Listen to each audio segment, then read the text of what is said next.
My brother's voice sliced through the ballroom like a cheap knife through stale bread. This is my stinky sister. No real job. No future. Just a manual laborer. 200 heads swiveled in my direction. Champagne flutes froze midair. Someone actually gasped. And there I stood in my best jeans and the silk blouse I'd bought specifically for this occasion. Heat crawling up my neck as scattered laughter rippled through the crowd. Gregory raised his glass with a smirk. My own brother. At his merger celebration. In front of everyone who mattered to him. And the worst part? Our mother smiled. Not a big smile, just that tight little expression she always wore when Gregory put me in my place. Like she agreed but was too polite to say it herself. Let me back up. My name is Susie Fowle. I'm 34 years old, and according to my family, I'm the failure who digs ditches for a living. Here's what they don't know. I own Fowle Company Landscape Architecture. 47 employees across 3 states. Last year, we cleared $11 million in revenue. This year, we landed a $4.2 million contract with the city for the downtown riverfront restoration. My company's been featured in Architectural Digest twice. We won a National Design Award for the Morrison Park restoration. But sure, I'm just the stinky sister who plays in dirt. I never told them any of this. Not the money. Not the awards. Not the fact that my weekly payroll is $47,000. I had this naive idea that they'd eventually see me without a price tag attached. That maybe they'd love their daughter and sister without needing my net worth first. Spoiler alert, they didn't. Gregory is 38, 4 years older than me and about 400 years more arrogant. He works in finance, which in my family means he walks on water. Mom's been calling him her little success story since he got his first internship at 22. Every Thanksgiving, every Christmas, every random Tuesday somehow circles back to Gregory's latest promotion, Gregory's new car, Gregory's important clients. And me? Oh, Susie's still doing her little gardening thing. It's not gardening, Mom. I've told her approximately 7,000 times. I'm a licensed landscape architect. I design outdoor spaces, manage construction projects, and run a company with a fleet of equipment worth more than Gregory's house. That's nice, honey, but when are you going to get a real job? You know, something inside, where you don't get all dirty. I stopped trying to explain years ago. Some battles aren't worth fighting. Or so I thought.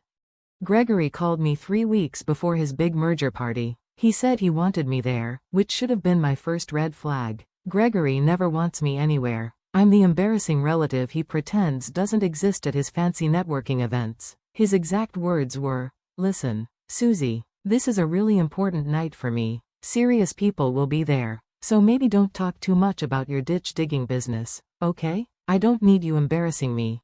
I should have said no. I should have told him exactly where to put his invitation. But here's my fatal flaw. I actually love my brother. Somewhere under all that arrogance is the kid I built blanket forts with. The teenager who taught me to drive. The person I thought would always have my back. So I said yes. Because apparently, I'm a glutton for punishment. I spent 3 days finding the right outfit. Not too fancy. Gregory would mock me for trying too hard. Not too casual. Then I'd be the slob who couldn't dress properly. I settled on dark jeans, a cream silk blouse, and the one pair of heels I own that don't make me cry after 20 minutes.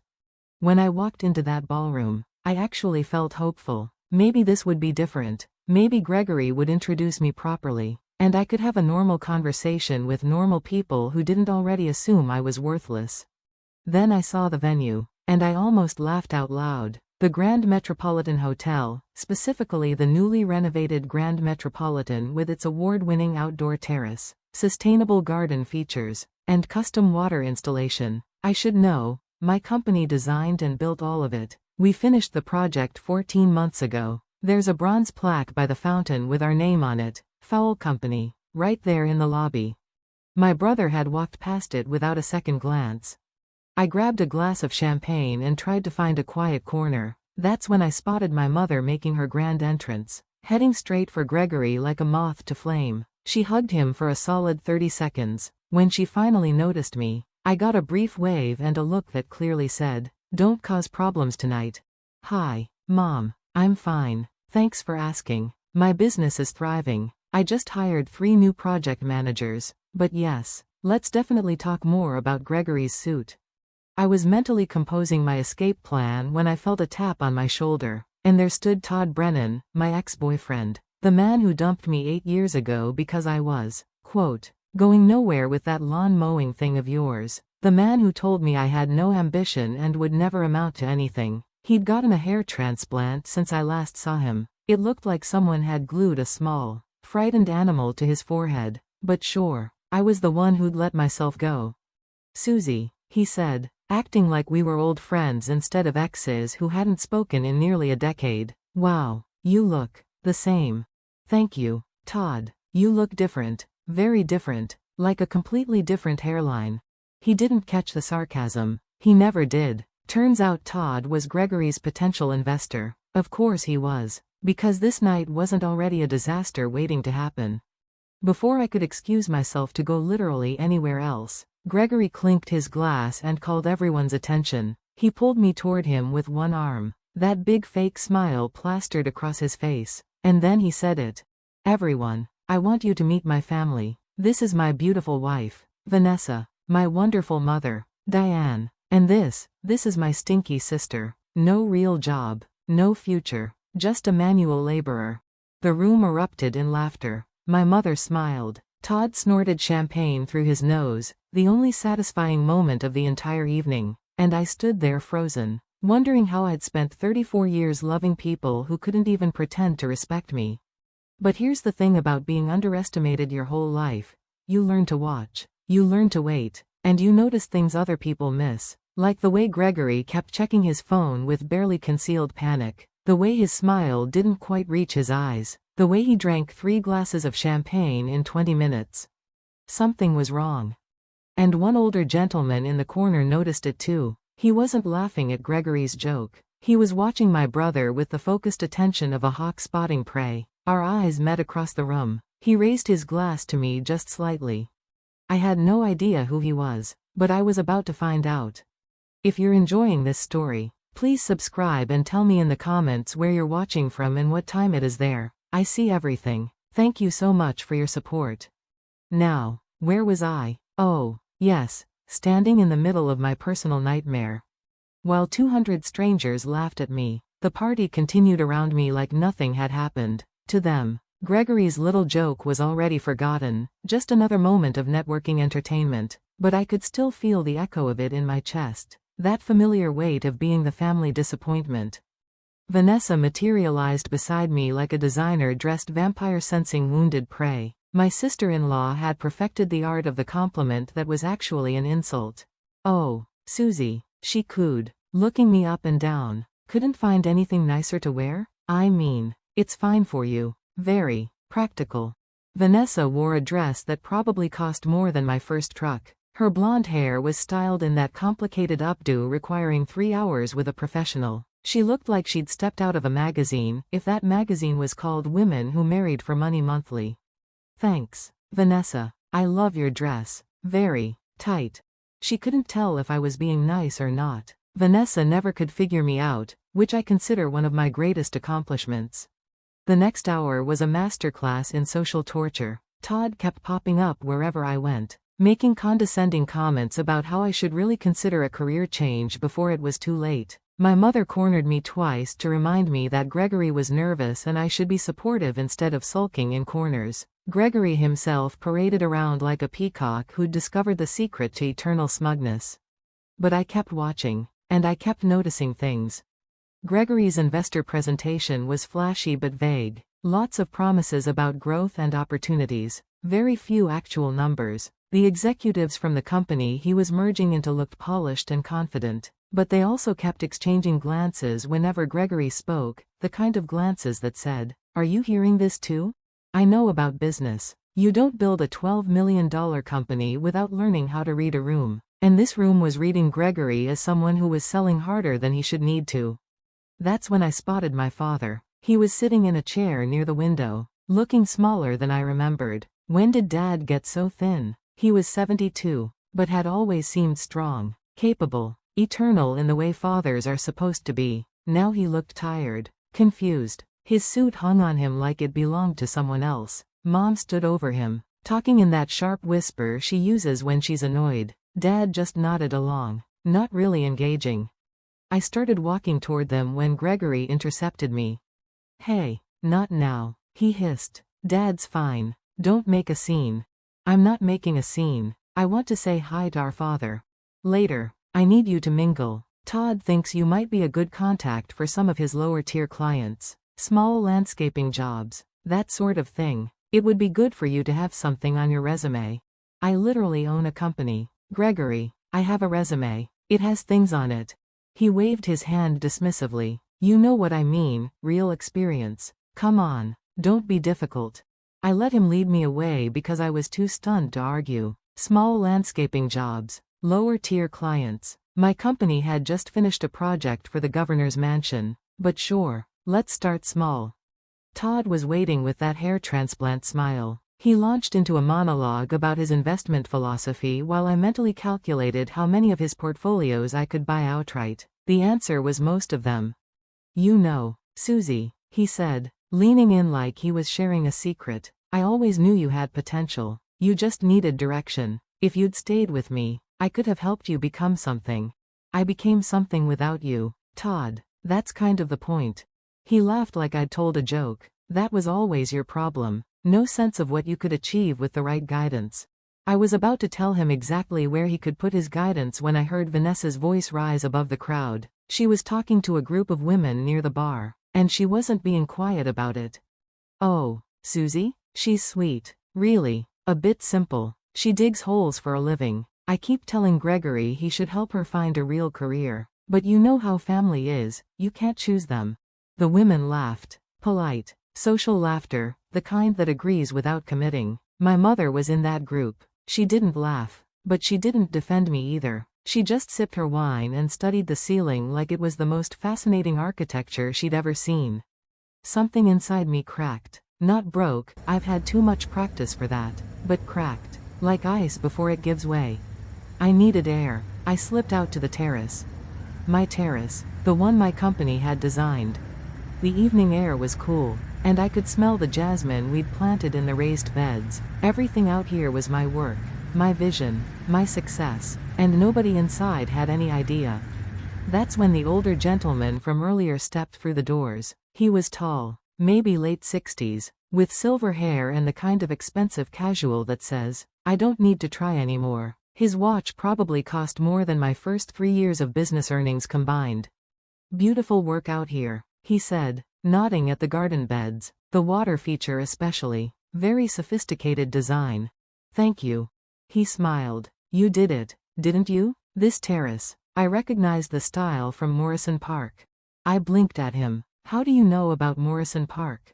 Because I read. And because your project won a National Design Award last year. There was a very nice article in Architectural Digest. Susie Fowle, founder of Fowle Company. He extended his hand. Warren Beckford. I shook it, still confused. Should I know you? Probably not. I'm retired now. Spent 40 years in investment banking. I know your brother's type. He chuckled. I also know his company. My stomach tightened. What do you mean? Warren looked back through the glass doors to where Gregory was working the room. That too bright smile firmly in place. Your brother is in trouble, Warren said quietly. His company is under federal investigation. Securities fraud. The merger he's celebrating tonight isn't a promotion, it's an escape hatch. He's trying to jump ship before the whole thing goes public.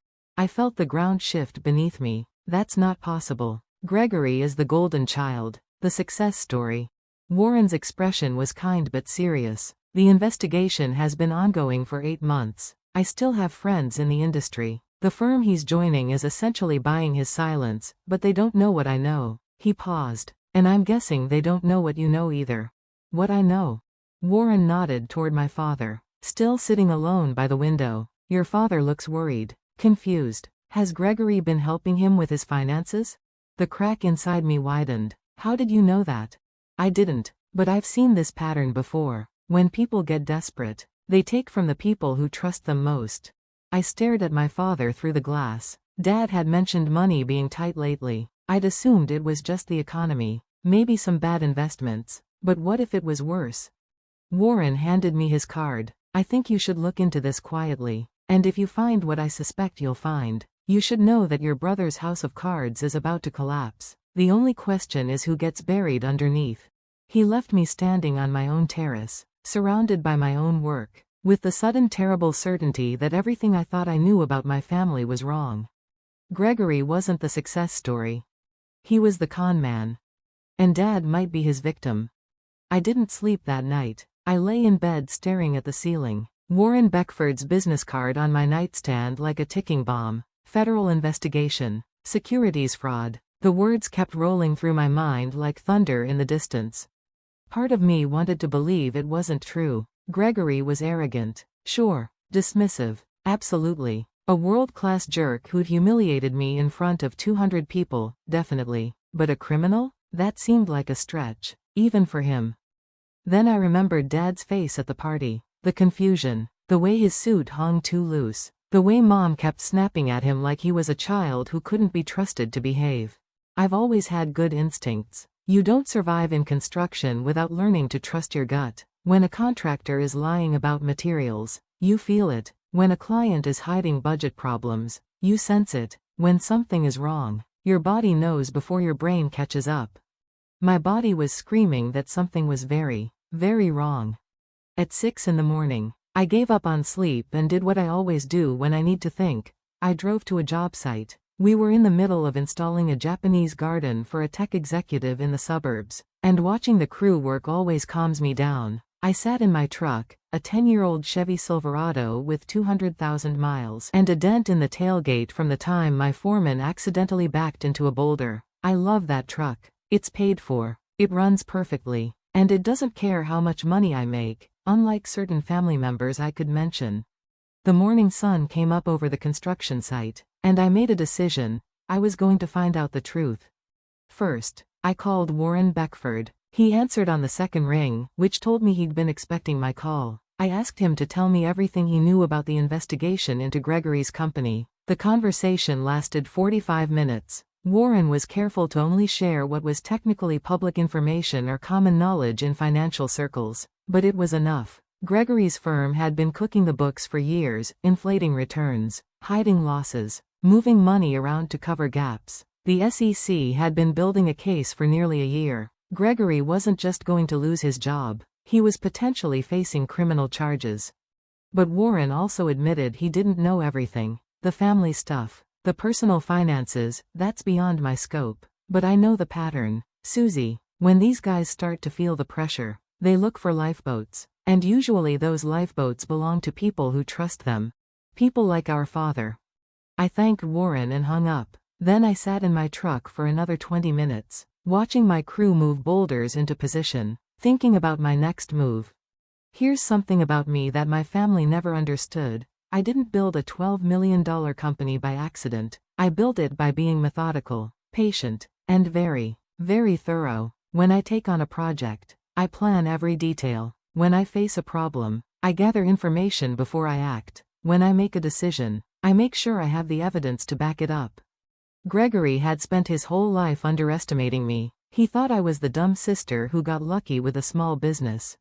He had no idea what was coming. Step 1 was reconnaissance. I called my dad that afternoon, keeping my voice casual. Hey, Dad, just checking in. How are things? The conversation started normal enough. He talked about his garden. Dad had always loved puttering around in the yard, probably where I got my own love of growing things. But when I asked about his trip to the financial advisor last month, his voice changed.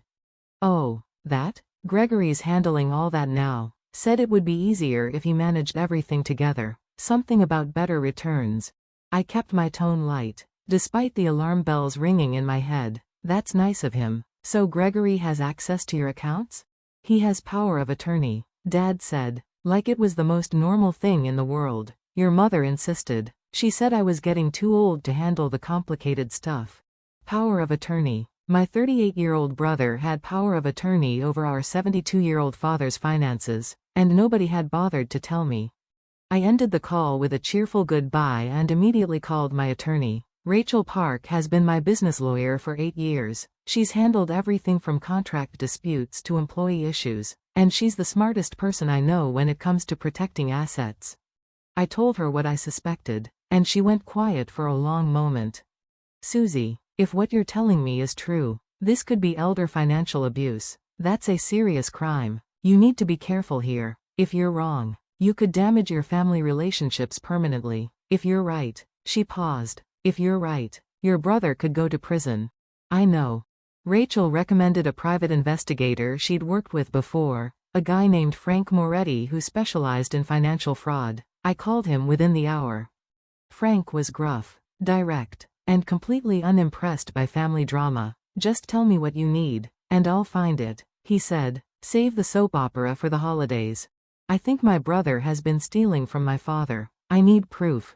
Frank said he'd have preliminary information within 2 weeks. He warned me that I might not like what he found. I'm prepared for that, I told him. But I wasn't. Not really. While Frank dug into the financial records, I did my own research. I called the city assessor's office and found out there was a new lien on my father's house. A lien that had been filed 6 months ago. Dad had lived in that house for 35 years, owned it free and clear since I was in high school. Now, suddenly, there was a $200,000 debt attached to it. My hands were shaking when I hung up the phone.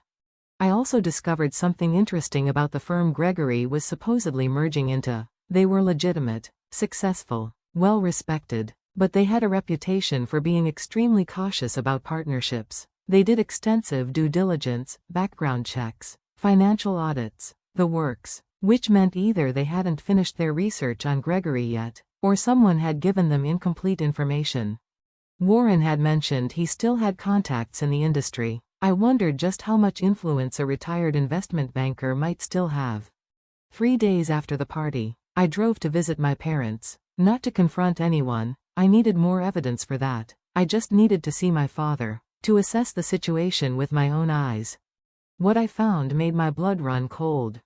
Dad was worse than he'd looked at the party. He seemed confused about basic things, what day it was, whether he'd eaten lunch. Mom kept answering questions for him, talking over him like he wasn't there. I managed to get Dad alone for a few minutes while Mom was in the kitchen. I asked him directly about his finances. His eyes got cloudy. I don't know, honey. Gregory says everything's fine, and he's taking care of it. Do you know how much money is in your retirement account, Dad? He couldn't answer. He didn't know. He didn't even know which bank his accounts were in anymore.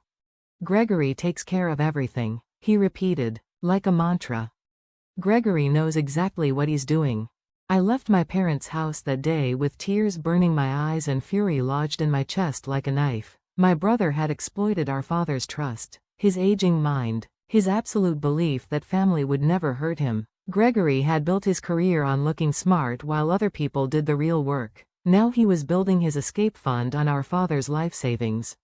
2 weeks later, Frank Moretti called with his report. The damage was worse than I'd imagined. Over the past 2 years, Gregory had transferred $340,000 from Dad's accounts into his own. He'd taken out a loan against the house without Dad fully understanding what he was signing. He'd even cashed in a life insurance policy meant for Mom. Total theft, over $500,000.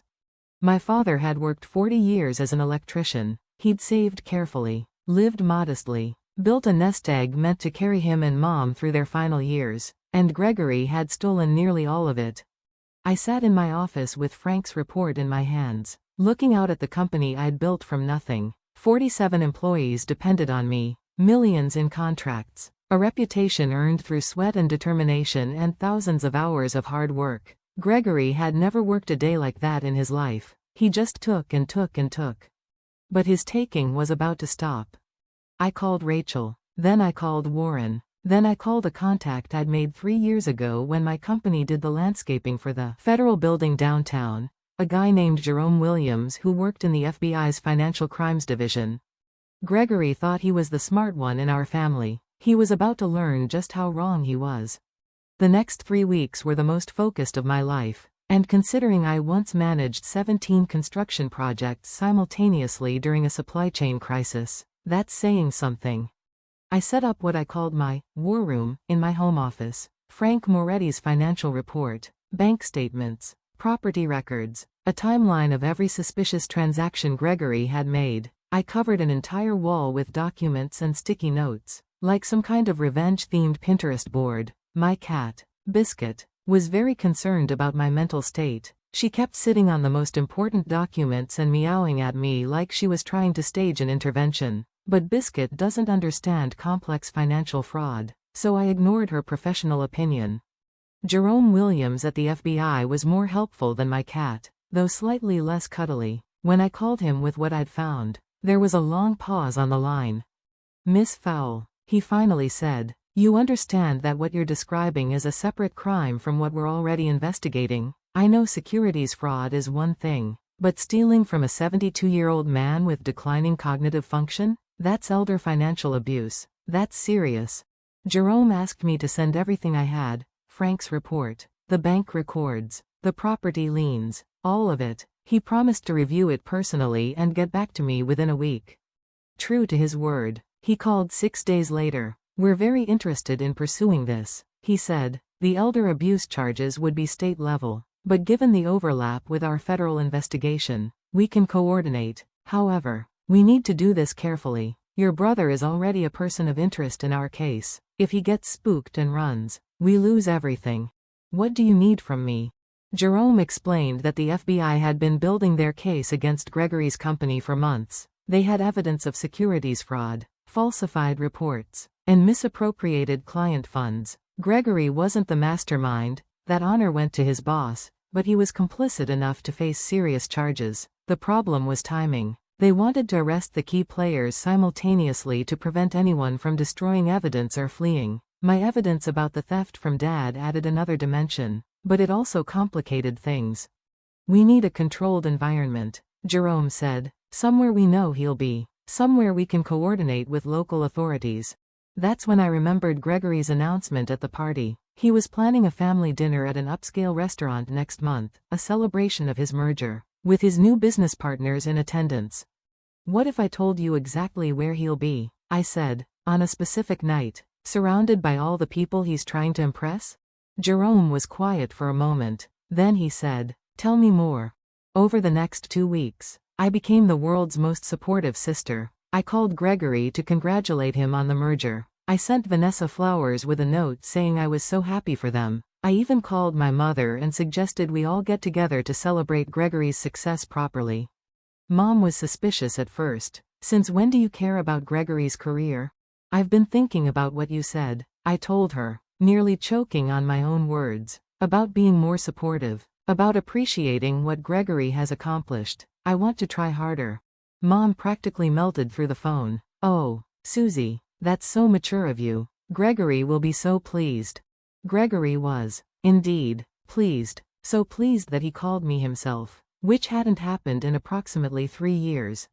"Susie, this is great," he said. "Really great. I'm glad you're finally coming around. This dinner is going to be important. My new partners will be there. I need the family to make a good impression.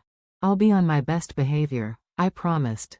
What I didn't mention was that Warren Beckford would also be attending. I'd called him the day after Jerome and I made our plan. Warren had been delighted to help. "I've been waiting 40 years to watch someone like your brother get what's coming to him," Warren said. "Consider me your +1. Warren also made a few strategic phone calls to his contacts at the firm Gregory was joining. He didn't tell them everything, just enough to make them nervous. Just enough to make them ask questions. Just enough to ensure that when the truth came out, they'd be ready to run for the exits. The restaurant Gregory chose was called Carmichael's. White tablecloths, overpriced steaks, the kind of place where they judge you for ordering the chicken. I'd actually done some landscaping consultation for them 2 years ago. They have a beautiful patio garden that I designed pro bono in exchange for a lifetime discount on their wine list. Life is about making strategic investments. I coordinated with Jerome on the timing. The FBI would have agents in plain clothes positioned in the restaurant. They wouldn't make a scene, this wasn't a movie. They'd wait for my signal, then approach Gregory quietly and ask him to step outside. Professional, controlled, devastating. But first, I had one more piece of preparation. I spent an entire weekend with my accountant going over my finances. My company was worth $12 million. My personal savings, investments, and property totaled another $3 million. I was by any reasonable measure. Wealthy. I'd never felt wealthy. I still drove my old truck, still wore work boots most days, still got dirt under my fingernails on a regular basis. Money had never been the point for me. Building something was the point. Creating something beautiful out of raw materials and hard work, that was what mattered. But money was about to matter very much, because I was going to use mine to fix what Gregory had broken. I set up a trust fund for my father's care. I arranged to pay off the fraudulent lien on his house. I contacted an elder law attorney about establishing proper guardianship to prevent anyone from exploiting him again. When this was over, Dad would be protected, Mom would be taken care of, and Gregory would face the consequences of his choices. The night before the dinner, my phone rang. It was Gregory. His voice was different, strained, almost desperate. "Susie, I need to ask you something, and I need you to not ask questions." "What is it?" "I need to borrow some money. Just $50,000. I'll pay you back within a month. I swear." I kept my voice neutral despite my racing heart. $50,000? Gregory, that's a lot of money. I know, but I'm in a tight spot. Some investments didn't pan out the way I expected. It's temporary. The merger is going to solve everything. I just need to get through the next few weeks. He was scared. I could hear it in his voice. The golden child was finally realizing that his house of cards was swaying in the wind. I pretended to consider it. "That's really a lot. Gregory, I'm not sure I have that kind of cash just lying around." "Come on, Susie, I know you've done okay with your little business. You must have something saved up." Your little business. Even now, even when he was begging me for money, he couldn't help being condescending. "Let me think about it," I said. "We can talk more at dinner tomorrow." He thanked me profusely, which was a first. Gregory had never thanked me for anything in his life. I hung up the phone and sat in the darkness of my living room, biscuit purring on my lap. Tomorrow, everything would change. Gregory thought he was getting a supportive family dinner and a $50,000 loan from his stinky sister. What he was getting was the end of everything he'd built on lies. I scratched Biscuit behind her ears. "You know what, Cat? Revenge really is a dish best served at a restaurant with a lifetime wine discount." Biscuit didn't respond. She's more of a listener than a conversationalist. Carmichael's was beautiful that evening. Soft lighting, fresh flowers on every table, the gentle hum of expensive conversation filling the air. I'd put on my best dress, a simple navy blue number that I'd bought for an industry awards ceremony 2 years ago. Heels that didn't make me want to cry. Actual jewelry. Gregory didn't even notice. "Susie, there you are," he said when I walked in, already scanning the room for someone more important to talk to. "You look fine. Listen, have you thought about what we discussed?"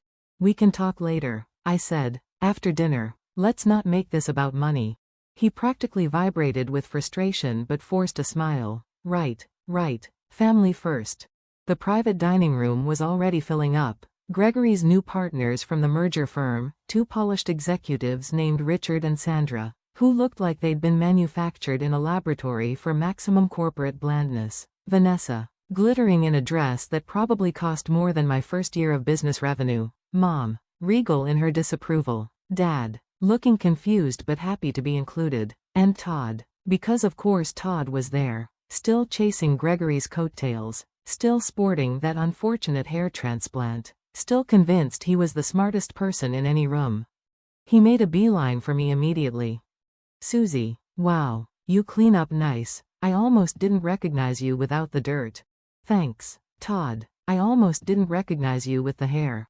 He touched his head self-consciously. "It's a new treatment, very cutting edge." "It's certainly something," I agreed. If you're enjoying this story, please take a moment to like and subscribe. Your support means everything to me, and it helps more people find these stories. Thank you from the bottom of my heart.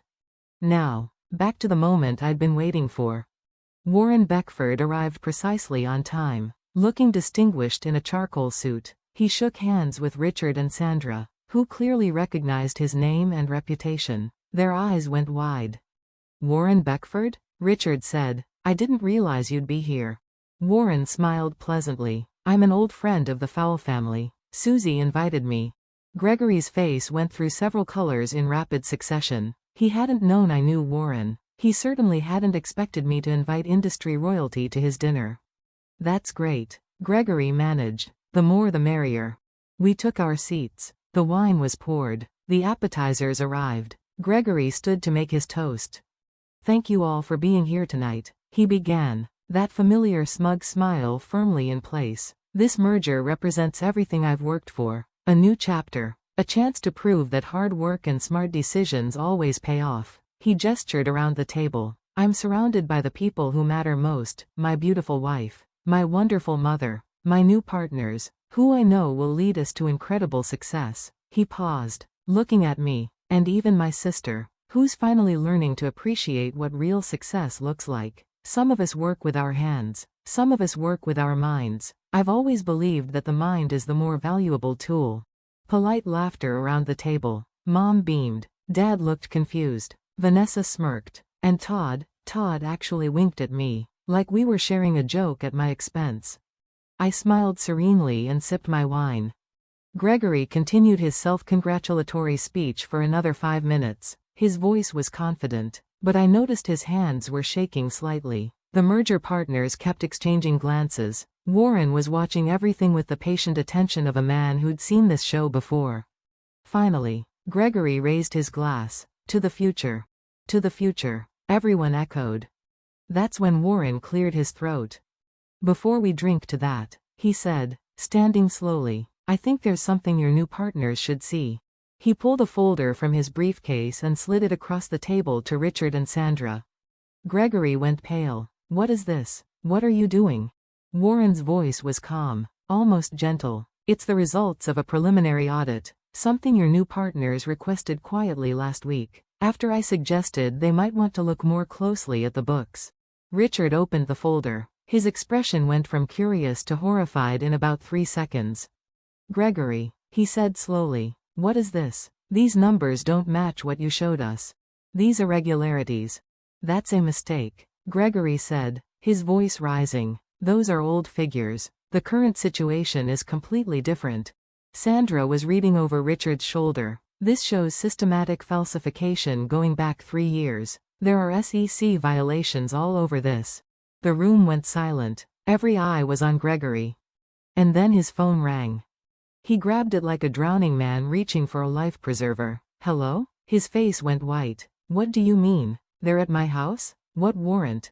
He looked up, wild-eyed. And that's when he noticed the 2 people who had quietly entered the dining room. A man and a woman. Professional. Calm. Dressed in suits that screamed, federal government. Gregory Fowle? The man said. I'm Agent Williams with the FBI. We have some questions for you regarding financial fraud and the misappropriation of funds. We'd like you to come with us.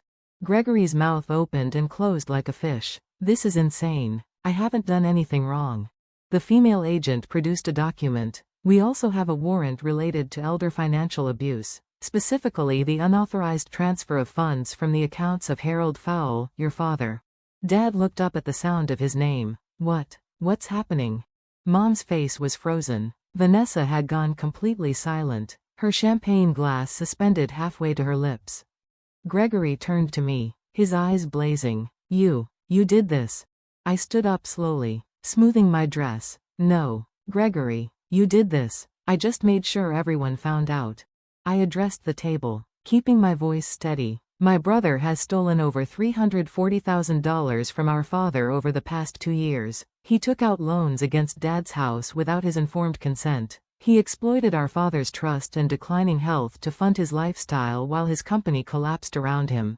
I looked at Richard and Sandra. Your merger would have made you accessories to his fraud. Warren did you a favor. I looked at Mom. You put him in charge of Dad's finances because you thought he was the successful one. You thought I was just the stinky sister with no real job. And finally, I looked at Gregory. I own a company worth $12 million. I have 47 employees. I just signed a contract with the city worth $2 million. I've been featured in Architectural Digest. I won a National Design Award. And I never told you, because I wanted you to love me for who I am, not what I'm worth. The room was absolutely silent.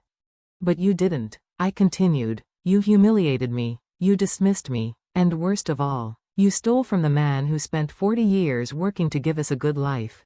Gregory's face crumpled. Susie, please, you have to help me. You have to tell them this is a misunderstanding. Agent Williams stepped forward. Sir, we need you to come with us now. As they led Gregory out of the dining room, he looked back at me one final time. His golden child mask was completely gone. He just looked small, scared, pathetic. I felt no satisfaction, no triumph, just a deep, weary sadness. But I also felt something else, relief. Because finally, after 34 years, the truth was out. Vanessa stood abruptly, nearly knocking over her chair. She pulled out her phone and started dialing. I need a lawyer, she was saying as she fled the room. And a divorce attorney.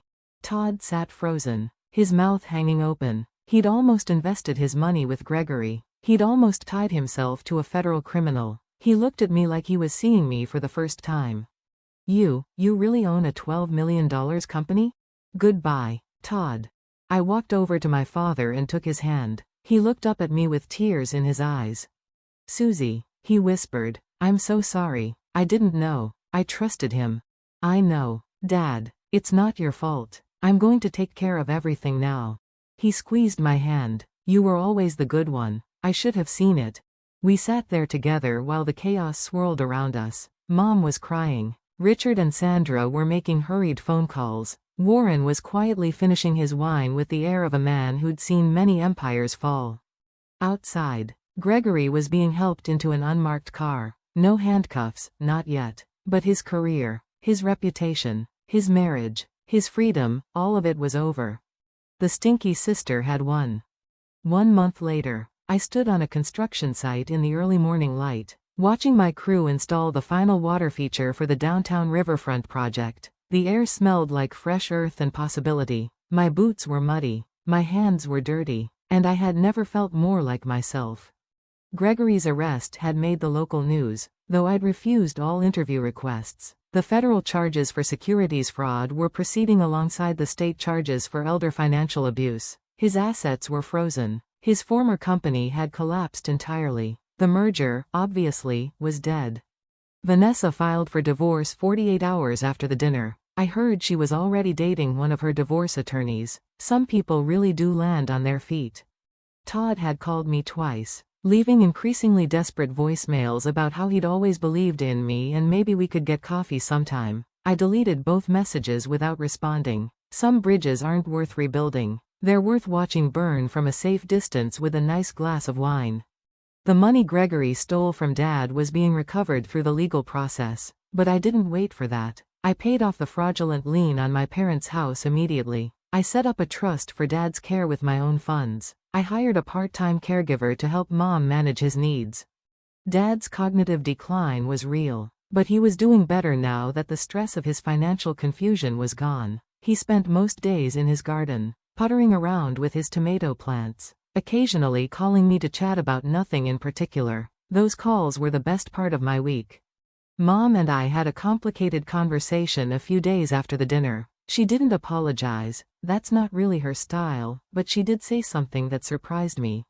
I never understood what you did, she admitted. It seemed like you were just playing in the dirt. Gregory explained things in ways I could understand, numbers, titles, things that sounded impressive. She paused. I should have asked you more questions. It wasn't forgiveness, exactly, but it was a start. Warren Beckford and I had lunch once a week now. He'd become something like a mentor, offering business advice and introducing me to contacts who could help Fowl Company grow even further. He said watching Gregory's downfall was the most entertainment he'd had since retirement. The man has a dark sense of humor. I appreciate that. My phone buzzed. A text from my foreman. The water feature was ready for its final test. I walked over to the control panel and flipped the switch. Water shot up in perfect arcs, catching the morning sunlight, creating tiny rainbows in the mist. The crew cheered. A few of them clapped me on the back. This was what I'd built. Not just fountains and gardens, but a company full of people who trusted me. Projects that would last for decades. Beauty created from raw materials and hard work and stubborn determination. Gregory had spent his career shuffling money around spreadsheets, creating nothing, building nothing, helping no one, and in the end, he'd lost everything. I'd spent my career getting dirt under my fingernails, creating spaces that brought people joy, building something real, And in the end, I had everything that mattered. My phone rang. A new client, wanting to discuss a $3 million commercial project. I looked down at my muddy boots, my calloused hands, my crew celebrating another successful installation. Some people spend so much time looking down on others, they never notice they're standing on quicksand. I answered the phone with a smile. This is Susie Fowl. How can I help you? Thank you so much for watching. More of my most gripping stories are already on your screen. Click one now and don't miss the best part. You will love it. See you in the next one.